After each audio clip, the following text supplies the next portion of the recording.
Welcome to online classes. My name is Simran, Unity Public School, Blagram, class NS. Today we will read chapter.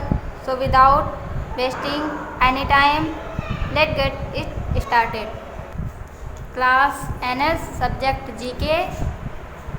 First chapter हमारा है electrical appliances.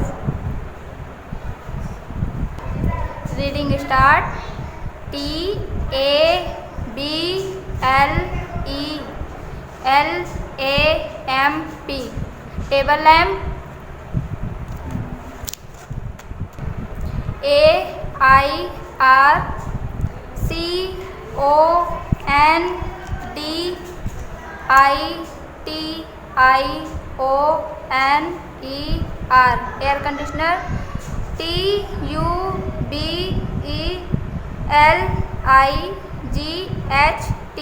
Tubelight. ELECTRIC IRON electric iron. CEILINGFAN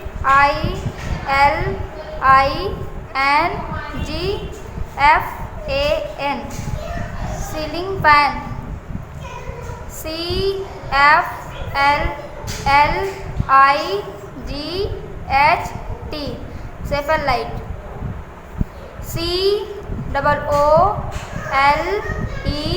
COOLER cooler.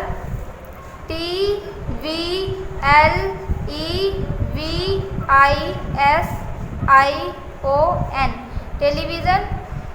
INVERTER inverter. बच्चों, मैंने आपको reading करवा दी है और next आपके book में क्वेश्चन आंसर दिए हुए हैं जिसमें आपको टिक करना है जो आपके सही ऑप्शन हैं.